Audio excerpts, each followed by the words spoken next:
Sementara itu pemirsa, petani di Kecamatan Tugumulyo, Kabupaten Musirawas memilih tanaman melon untuk dijadikan sebagai sumber penghasilan yang cukup menjanjikan. Dari budidaya melon, petani mampu meraup keuntungan hingga puluhan juta rupiah. Buah melon merupakan jenis tanaman labu-labuan.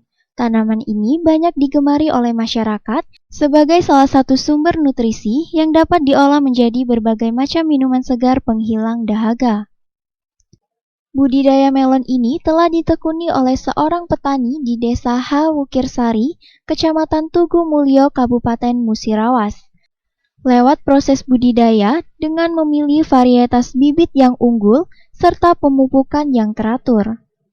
Dengan luas lahan 1 hektar yang disewanya, petani ini mampu menanam sebanyak 4.000 bibit melon, yang nantinya siap dipanen pada umur 58 sampai 60 hari. Dengan hasil panen yang didapat hingga mencapai 7 ton jika tidak terserang oleh hama penyakit. Untuk memenuhi pasar lokal maupun luar daerah, buah melon yang dipanen ini biasanya dijual kepada pengepul buah dengan kisaran harga 7 sampai 8.000 rupiah per kilogramnya. Dari hasil panen, petani melon mampu meraup keuntungan berat kotor mencapai 50 hingga 60 juta rupiah.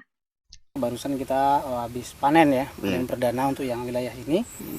Itu untuk saat ini harga di pasaran karena permintaan banyak itu dari petani kisaran 7 sampai 8.000 dari petani. Untuk proses tanam sendiri dari tanam sampai panen itu usia sekitar 58-60 hari bisa dipanen. Kebetulan varietas yang kita tanam ini jenis varietas Merlin.